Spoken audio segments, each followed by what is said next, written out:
दोस्तों, आज हम बात करेंगे एक ड्रामा फिल्म के बारे में। और ये वीडियो एक ऐसी फिल्म के बारे में है जिसे 6 ऑस्कर्स के लिए नॉमिनेट किया गया है, जिसमें बेस्ट पिक्चर और बेस्ट एक्टर भी शामिल है। इससे पहले भी मैं कई सारी ऑस्कर पोटेंशियल मूवीज पर वीडियो बना चुका हूं, जिसे आप आई बटन में देख सकते हैं। आज मैं बात कर रहा हूं पिछले साल आई अमेजॉन स्टूडियोज की फिल्म साउंड ऑफ मेटल के बारे में। इसे डायरेक्ट किया है डेरियस मार्डन ने। इसमें मेन लीड्स निभाए हैं Riz Ahmed, Olivia Cook, Paul Raci, Lauren Ridloff और मैथ्यू अमालरिक ने।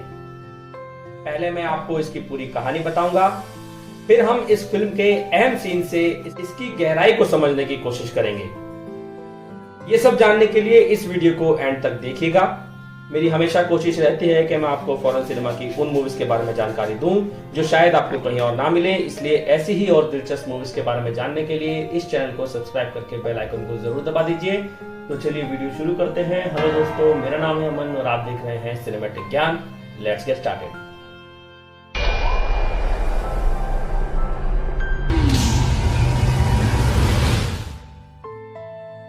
दोस्तों, ये कहानी है एक पैशनेट ड्रमर की जिसका नाम रूबेन स्टोन है। वो ब्लैक गमन नाम के एक मेटल डुओ का हिस्सा है, जिसमें अदर हाफ यानी सिंगर है उसकी गर्लफ्रेंड लू। फिल्म शुरू होती है उन्हीं की एक परफॉर्मेंस से, जहां हमें ड्रमिंग को लेके रूबेन का पैशन साफ नजर आता है। पर वैसा पैशन हमें लू की सिंगिंग में कहीं मिसिंग नजर आता है। खैर, ये दोनों ही एक आरवी में रहते हैं और अपनी परफॉर्मेंस देने के लिए देश भर में सफर करते रहते हैं। एक गिग से पहले वो अपने बैंड की ओरिजिनल आर्ट और मर्चेंडाइज सेल करने के लिए रख ही रहे होते हैं। वहीं रूबेन किसी से पूछता है कि क्या तुमने साउंड चेक किया, जिसका जवाब आता है नहीं।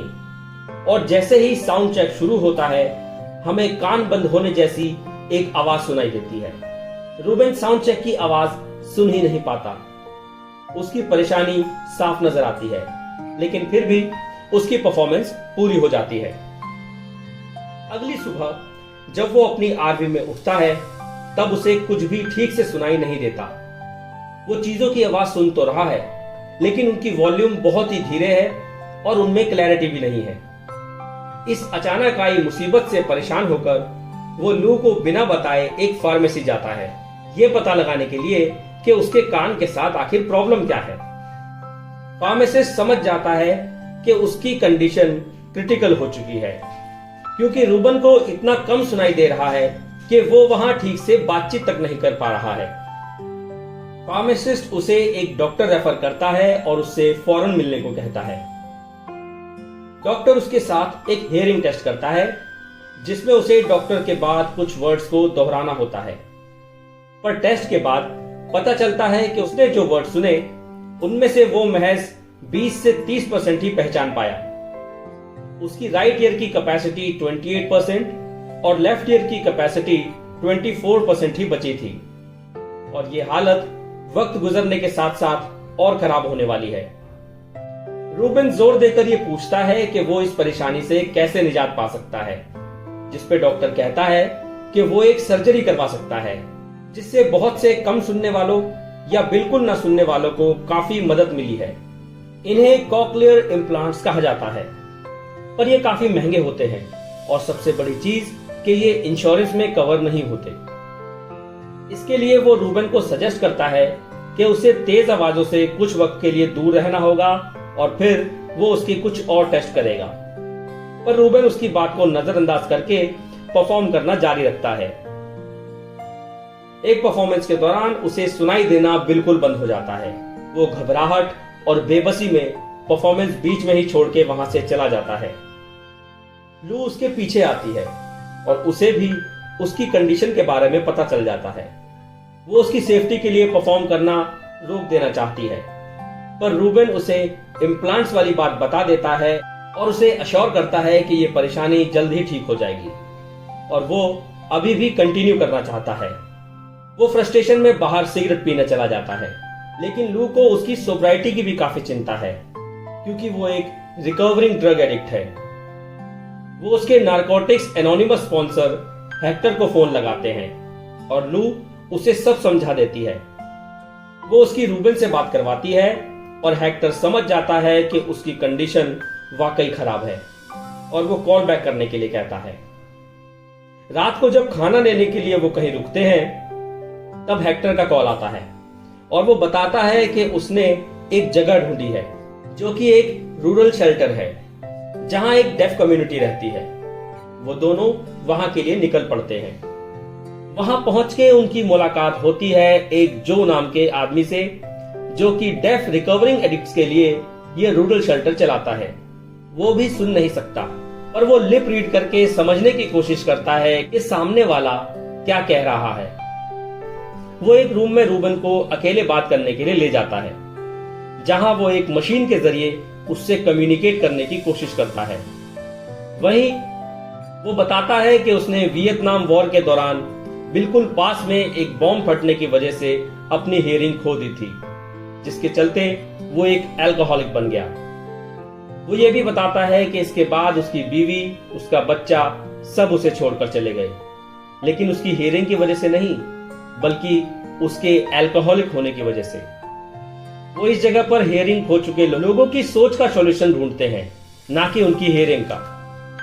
रूबेन पैसे ना होने का एक्सक्यूज देकर वहां से निकलने की कोशिश करता है, लेकिन जो कहता है कि वहां एक चर्च है जो उसके जैसे लोगों की मदद करता है, भले ही वो रिलीजियस हो या ना हो।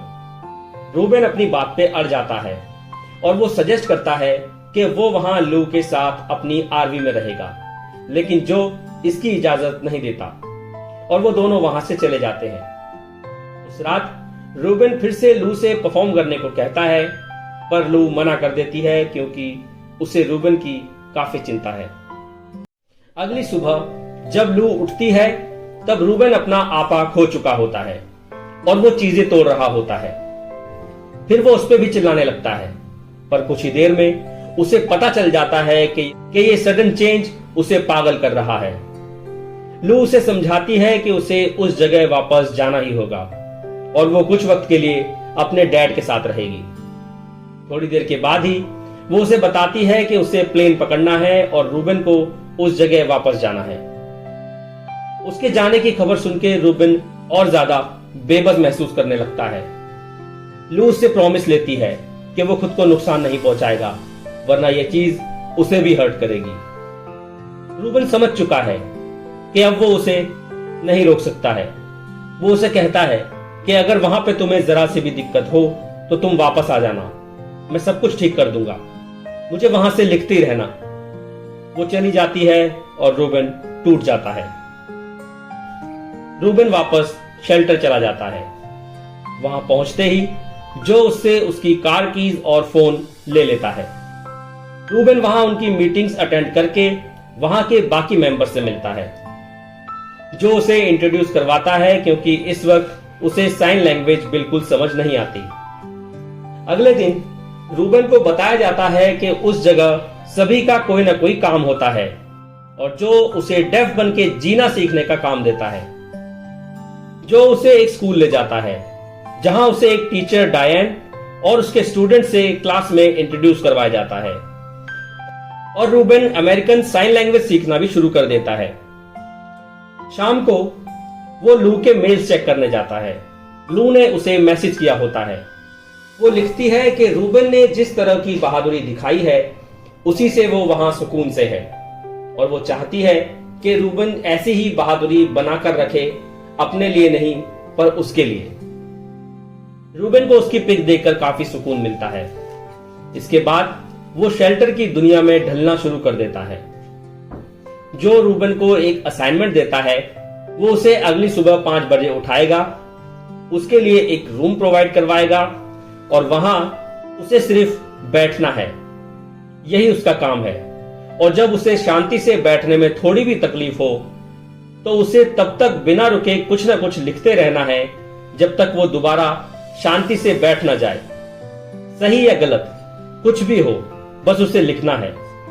दरअसल ऐसा करने से वो रूबेन को साइलेंस की आदत डलवाना चाहता है और वो उसे ये भी बताता है कि अगर कुछ वक्त बाद उसे ये कुछ ज्यादा ही मुश्किल लगने लगे तो वो उससे उसके अपार्टमेंट में मिल सकता है जहां वो भी सेम चीज कर रहा होगा।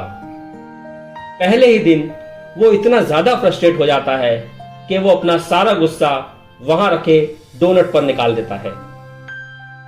रूबेन डायन की क्लास ज्वाइन कर लेता है और बच्चों के साथ घुलना मिलना शुरू कर देता है। वो एक लड़के के साथ पार्क जाता है जहां वो एक स्लाइड पर कुछ बीट्स प्ले करता है और वो छोटा लड़का उस पे कान लगाकर उस साउंड को सुनने की कोशिश करता है। वो बाकी बच्चों के साथ मैदान में खेल खेल में चीजें सीखना शुरू करता है। उसकी साइन लैंग्वेज भी काफी इंप्रूव हो जाती है। वो बाकी कम्युनिटी के साथ एडजस्ट हो जाता है। अब वो भी खाने के दौरान साइन लैंग्वेज में उनसे बातें करना शुरू कर देता है। वो बच्चों और डायन को बेसिक ड्रमिंग लेसन्स भी देता है। इस दौरान भी उसका असाइनमेंट जारी रहता है और धीरे धीरे उसे साइलेंस की आदत हो रही है। अभी तक रूबेन का वहां रहने का खर्चा चर्च स्पॉन्सर कर रहा था, जो उसे वहां रहने के लिए एक ज्यादा परमानेंट तरीका ऑफर करता है, जिसमें वो उसके प्रोग्राम के अंडर काम कर सकता है, बच्चों के साथ स्कूल में काम कर सकता है या दोनों जगह साथ में काम कर सकता है, और वो उसे इस बारे में सोचने के लिए कहता है। रूबेन समय समय पर वहां का कंप्यूटर यूज करता रहता है, ये देखने के लिए कि लू क्या कर रही है। उस दिन जब वो अपने डुओ के पेज पर देखता है तो उसे पता चलता है कि लू पेरिस में अपने खुद के म्यूजिक पर एक्सपेरिमेंट्स कर रही है। इससे उसे अपनी पुरानी जिंदगी याद आ जाती है। वो अपनी आरवी में वापस जाकर पुरानी यादें ताजा करता है। फिर वो कम्युनिटी की अपनी फ्रेंड जेन से अपने ड्रम्स और बाकी म्यूजिक इक्विपमेंट्स को बिकवा देता है। वो फिर से कंप्यूटर का यूज करता है और प्रिंस ऑडियोलॉजी में कॉल करके अपने लिए अपॉइंटमेंट बुक करवा लेता है। इसके बाद वो इम्प्लांट सर्जरी के पैसों के लिए अपनी आरवी को $26,000 में बेच देता है, लेकिन वो खरीदने वाले के सामने एक शर्त रखता है कि वो इसे 8 हफ्ते के अंदर वापस खरीदेगा, इसके 10% ज्यादा दाम देकर। पर इसकी कंडीशन बिल्कुल ऐसी ही रहनी चाहिए जैसे कि अभी है। बायर अग्री करता है और उसकी आरवी लेकर वहां से चला जाता है। अपने असाइनमेंट के दौरान वो टिश्यू पे जो के लिए मैसेज छोड़ जाता है कि वो कल वापस आ जाएगा और उसे चिंता करने की जरूरत नहीं है। वो अपनी इम्प्लांट सर्जरी करवा लेता है। डॉक्टर उसे 4 हफ्ते बाद वापस आके कॉक्लियर एक्टिवेट करवाने को कहती है। सर्जरी के बाद वो वापस शेल्टर में पहुंच जाता है और जो को बताता है कि उसने इम्प्लांटेशन करवा लिया है। वो उसे समझाने की कोशिश करता है कि अगर जिंदगी ऐसे ही चलती रही तो इसका मतलब ही क्या है, ये तो बस ऐसे ही गुजर रही है। ये सुनकर जो उससे पूछता है कि मेरे स्टडी में बैठे रहने के दौरान तुम्हें कभी भी थोड़ी देर के लिए ही सही पर एक स्टिलनेस महसूस हुई, क्योंकि वही स्टिलनेस उसके लिए भगवान के घर के जैसी है और वो जगह कभी किसी को छोड़ती नहीं है। रूबेन उससे आरवी वापस खरीदने के लिए कुछ पैसे मांगता है ताकि वो लू के पास जा सके, और वो ये पैसा लू के अमीर फादर से लेके जो को लौटा देगा। जो उसे ये समझाते हुए मना कर देता है कि ये कम्युनिटी इस विश्वास पे बनाई गई है कि डेफ होना हैंडीकैप होना नहीं है, ये ऐसा कुछ नहीं है जिसे ठीक किया जाना चाहिए। रूबेन उसे सॉरी बोलता है और उससे एक्टिवेशन तक वहीं रहने की परमिशन मांगता है, लेकिन जो इसके लिए भी इनकार कर देता है क्योंकि उसने उस जगह के बिलीफ को तोड़ दिया है। उसने साबित कर दिया है कि डेफ होना उसके लिए ये हैंडीकैप होने जैसा ही है, और वो यहाँ रहने वाले बच्चों को ये सीख बिल्कुल नहीं देना चाहता कि वो ऐसा सोचें। इसलिए वो उसे बैग पैक करके अपना बंदोबस्त कहीं और करने को कहता है। रूबेन जैसे तैसे अपने 4 हफ्ते काटता है, अपनी पट्टी हटाता है, बाल ट्रिम कर लेता है और इवेंचुअली एक्टिवेशन के लिए पहुंच जाता है। एक्टिवेशन होने के बाद इम्प्लांट से रूबेन सुन तो सकता है, लेकिन इससे एक इरिटेटिंग डिस्टॉर्शन हो रही है जो उसे पहले की तरह सुनने की कोशिश में बाधा डाल रही है। डॉक्टर उसे समझाती है कि जो साउंड वो सुन रहा है वो असल में इम्प्लांट्स उसके ब्रेन को ट्रिक कर रहे हैं कि उसे सब सुनाई दे रहा है, लेकिन असल में उसके कान अभी भी कुछ नहीं सुन सकते। वो उसे कुछ हफ्ते इन साउंड्स के साथ एडजस्ट होने को कहती है। खैर, इवेंचुअली वो किसी न किसी तरह पेरिस में लू के घर पर पहुंच जाता है। लू का फादर रिचर्ड उसका वेलकम करता है और उसे वहां ठहरने देता है। नाश्ता करते करते वो उसे बताता है कि कुछ सालों तक उसकी फीलिंग्स रूबेन के लिए बिल्कुल अच्छी नहीं थी, क्योंकि उसे लगता था उसने उसकी कोई बहुत ही कीमती चीज उससे छीन ली थी। पर ऐसा था नहीं, क्योंकि ये सब तो उसकी वाइफ ने किया था। उसने लू को उससे दूर किया था। फिर उसकी वाइफ ने उस दिन लू को हमेशा के लिए उससे छीन लिया जब उसने सुसाइड की थी। लू को अपने फादर से नफरत हो गई और तब रूबेन ही था जिसने उसे सहारा दिया, उसे खुश रखा। इसलिए वो रूबेन का शुक्रिया अदा करता है। वो कहता है कि वैसे तो लुइस आजकल काफी बिजी है, लेकिन आज घर में एक पार्टी है और आज तो वो पक्का आएगी। फाइनली लू घर आ जाती है और रूबेन को देख के काफी खुश हो जाती है। वो उसकी सर्जरी के बारे में पूछती है और उसे खुशी है कि अब वो सुन सकता है। रूबेन देखता है कि लू बिल्कुल बदल चुकी है और वो पहले से ज्यादा खुश भी नजर आ रही है। शाम को पार्टी के दौरान लू उसे कुछ लोगों से इंट्रोड्यूस करवाती है, पर इतने सारे लोगों की मौजूदगी की वजह से रूबेन क्लियरली कुछ सुन नहीं पाता है और वो अकेला सा महसूस करने लगता है।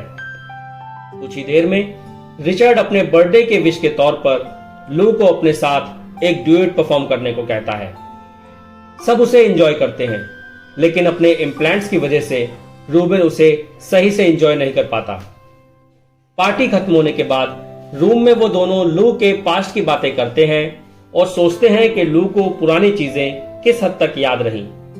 इसके बाद वो साथ में म्यूजिक प्ले करने और फिर से टूर करने की पॉसिबिलिटी के बारे में डिस्कशन करते हैं। ये बात कहते ही रूबेन नोटिस करता है कि इस बात ने लू को बेचैन कर दिया है और इस चीज को समझते ही वो कहता है, लू इट्स ओके, सब ठीक है। वो रोते हुए पूछती है कि तुम ऐसा क्यों बोल रहे हो। तभी रूबेन धीरे से कहता है, तुमने मेरी जिंदगी बचाई है, और बदले में वो भी बताती है कि रूबेन ने उसकी जिंदगी बचाई है। फिर दोनों साथ में गले लगकर रोने लगते हैं। अगली सुबह रूबेन उठता है, अपनी चीजें लेता है और लू को सोता हुआ ही छोड़कर वहां से चला जाता है।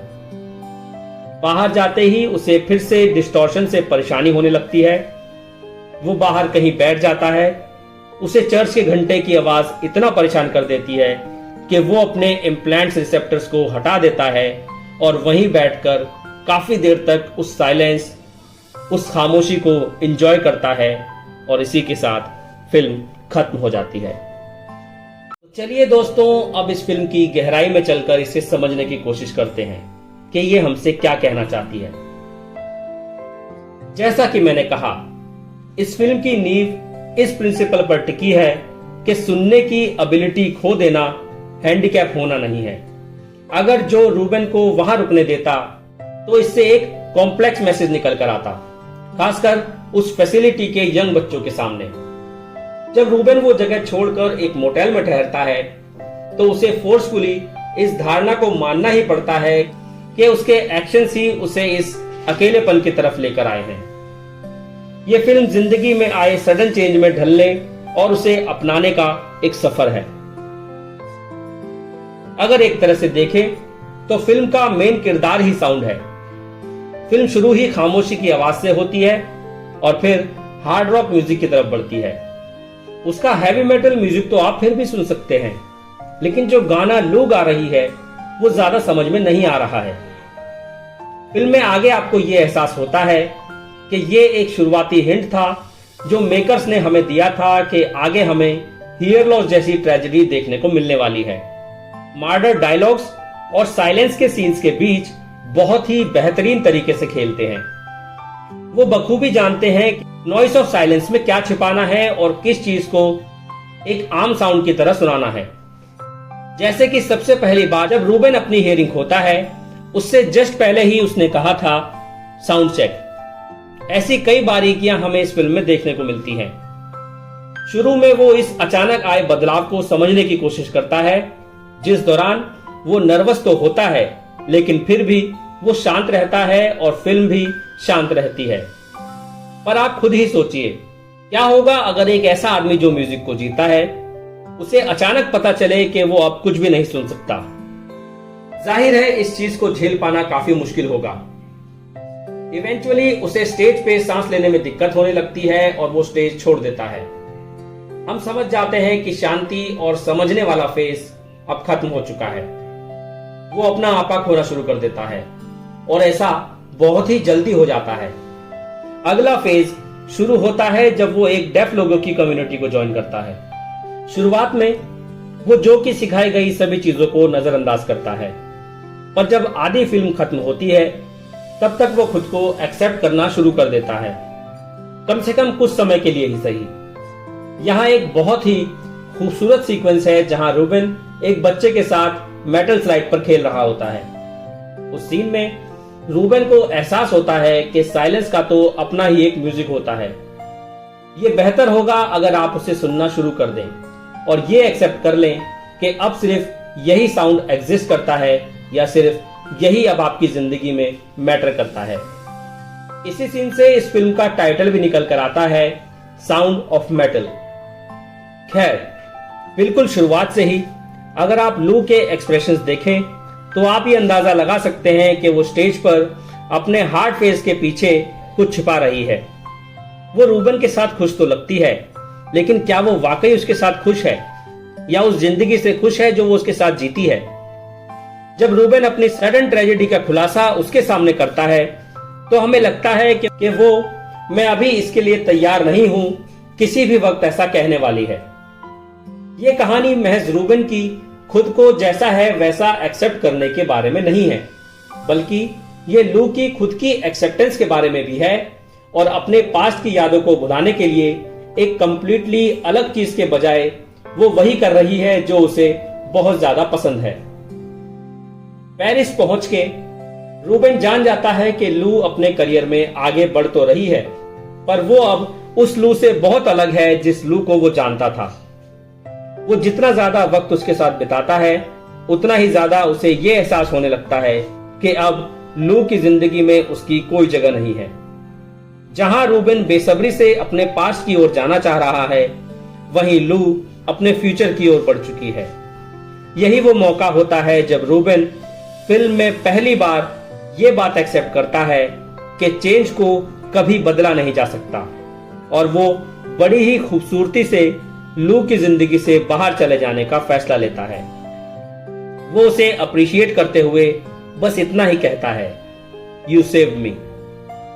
अगली सुबह लू के उठने से पहले ही चला जाता है। बाहर की दुनिया में वो अपने इमोशनल उथल पुथल से ही जूझ रहा है और साथ ही साथ शहर की चहल पहल भी सुन रहा है। वो अपने रिसेप्टर्स उतार देता है और हर तरफ खामोशी छा जाती है, ऐसे अकेलेपन के पलों में जिसे कोई तोड़ नहीं सकता। वो फाइनली उस स्टिलनेस को खोज लेता है जिसके बारे में जो अक्सर बात किया करता था। डायरेक्टर फिल्म को इसी समय जानबूझकर और बेतुके से तरीके से एंड कर देते हैं। रूबेन का फ्यूचर ऑडियंस की सोच के भरोसे छोड़ दिया जाता है। शायद किसी दिन, क्या पता, वो वापस जो की फैसिलिटी में फिर से लौट जाए, जिसके लिए उसे खुद से लड़के, खुद को शांत करके और सबसे पहले खुद को अपनाना होगा। और हो सकता है तब जो भी उसे फैसिलिटी में वापस रखने के लिए मान जाए और वो वहां के मेंबर्स और बच्चों के साथ हंसी खुशी अपनी जिंदगी बिताए। इसी उम्मीद के साथ आखिर में मैं ये कहना चाहूंगा कि कुल मिला के ये फिल्म जिंदगी में आने वाले अचानक बदलाव को अपने अंदर उतार लेने का एक बेहतरीन नमूना है और ये फिल्म हर सिनेमा लवर को जरूर देखनी चाहिए, इसकी कहानी और इसकी परफॉर्मेंसेस के लिए। तो दोस्तों, ये था साउंड ऑफ मेटल का एक्सप्लेनेशन। आई होप आपको अब ये मूवी ज्यादा बेहतर तरीके से समझ आ गई होगी और मैं उम्मीद करता हूं कि आपको ये वीडियो अच्छी लगी होगी। अगर अच्छी लगी है तो इसको लाइक कीजिए। अगर आपके कुछ सवाल या ओपिनियंस है तो उन्हें कमेंट सेक्शन में शेयर कीजिए। इस वीडियो को शेयर कीजिए। मैं मिलता हूं आपसे अगली वीडियो में। Thanks for watching. Bye bye.